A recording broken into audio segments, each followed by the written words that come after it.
Britain में corona virus के नए स्ट्रेन के सामने आने के बाद महाराष्ट्र सरकार भी सतर्क हो गई है।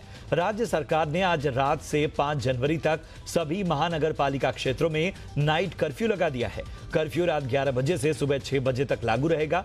हालांकि इस दौरान जरूरी सर्विसेज की दुकानें खुली रहेंगी। सरकार ने यह कदम क्रिसमस और न्यू ईयर की भीड़ को देखते हुए लिया है। हालांकि सरकार के इस फैसले ने होटल इंडस्ट्री की मुश्किलें बढ़ा दी हैं। इंडस्ट्री ने कर्फ्यू में 2 घंटे की राहत की मांग की है।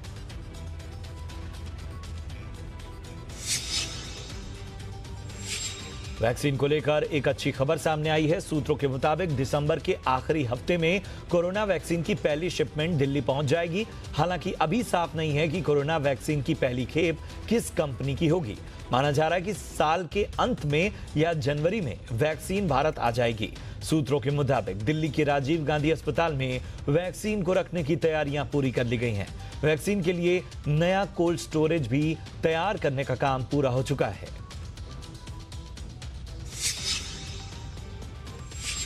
देश में कोरोना के मोर्चे पर बड़ी राहत की खबर है। बीते 24 घंटे में 19,556 नए केस दर्ज हुए हैं और 301 लोगों की मौत हुई है। वहीं बीते 24 घंटे में 30,000 से ज्यादा लोग वायरस से ठीक हो चुके हैं। फिलहाल देश में कोरोना के एक्टिव केस 2,92,000 हैं, जिनका इलाज जारी है। देश में 1 करोड़ से ज्यादा संक्रमितों में 96 लाख से ज्यादा ठीक हो चुके हैं। ICMR आंकड़ों के मुताबिक देश में 16 करोड़ से ज्यादा टेस्टिंग हो चुकी है और बीते 24 घंटे में करीब 11 लाख लोगों की टेस्टिंग हुई है। यूके में कोरोना वायरस का नया स्ट्रेन पता लगने के बीच एक बड़ी खबर सामने आई है। यूके से कल दिल्ली आई फ्लाइट में 7 यात्री कोरोना पॉजिटिव मिले हैं। सभी पॉजिटिव यात्रियों को कोविड केयर सेंटर में भेज दिया गया है। पॉजिटिव आए लोगों के सैंपल कलेक्ट कर लिए गए हैं, जिसे NCDC में आगे की रिसर्च के लिए भेजा जाएगा। नोडल अधिकारी से मिली जानकारी के मुताबिक लंदन से कल रात को एयर इंडिया की आई फ्लाइट में कैबिन क्रू समेत कुल 266 यात्री आए थे। अलीगढ़ मुस्लिम विश्वविद्यालय की स्थापना को आज 100 साल पूरे हो गए। इस मौके पर पीएम मोदी ने छात्रों की तारीफ करते हुए कहा कि AMU की दीवारों में देश का इतिहास है। AMU से पढ़ने वाले छात्र दुनिया में देश का नाम रोशन कर रहे हैं। पीएम मोदी ने समारोह के दौरान कहा कि देश के विकास में AMU का अहम योगदान है। उन्होंने सभी छात्रों को संदेश दिया कि सभी भेदों से पहले राष्ट्र को स्थान दें।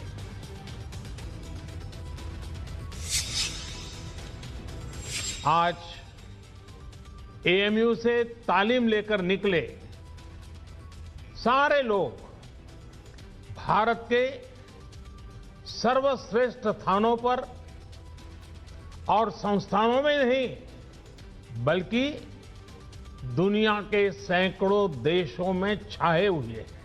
समाज में वैचारिक मतभेद होते हैं। जब बात राष्ट्रीय लक्ष्यों के प्राप्ति की हो तो हर मतभेद किनारे रख देना चाहिए।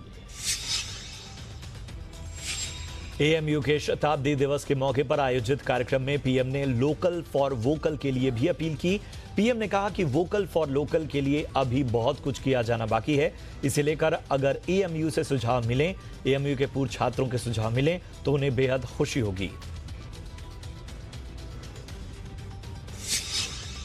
आधुनिक भारत बनाने के आप हिस्सेदार होंगे। आपको हर पल देश के लिए सोचना है। अपने हर फैसले में देश हित सोचना है। मुझे विश्वास है हम सब साथ मिलकर आत्मनिर्भर भारत के सपनों को पूरा करेंगे। हम सब मिलकर देश को विकास की नई ऊंचाइयों पर पहुंचाएंगे। समाज में वैचारिक मतभेद होते हैं। जब बात राष्ट्रीय लक्ष्यों के प्राप्ति की हो तो हर मतभेद किनारे रख देना चाहिए। इधर कृषि कानूनों के खिलाफ किसान आंदोलन का आज 27वां दिन रहा। किसान संगठनों का कहना है कि सरकार हमारी बात नहीं सुन रही और सरकार हमारे ऊपर चक्रव्यूह बना रही है। आपको बता दें कि इससे पहले सरकार ने रविवार को किसान संगठनों को बातचीत करने के लिए चिट्ठी भेजी थी। हालांकि इस चिट्ठी में तारीख तय करने के लिए किसानों से ही कहा गया है। इस बीच कृषि कानूनों के खिलाफ आज भी 11 किसान भूख हड़ताल पर हैं। किसानों का कहना है कि सरकार हमारी बात नहीं सुन रही। किसानों ने कहा कि गृह मंत्री से हमारी बैठक फेल हो गई है।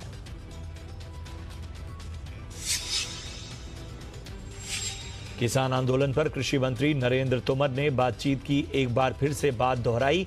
कृषि मंत्री ने कहा कि सरकार किसानों से खुले मन से बातचीत करना चाहती है। अगर किसान बात करना चाहते हैं तो एक तारीख तय करके बताएं, हम बातचीत के लिए तैयार हैं।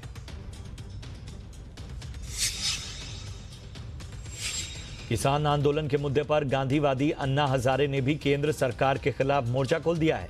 अन्ना हजारे ने कहा कि केंद्र सरकार ने किसान और खेती को लेकर लिखित तौर पर वादा किया था, लेकिन वो अभी तक पूरा नहीं हुआ है, जिस वजह से एक बार फिर अनशन करने के लिए वो तैयार हैं।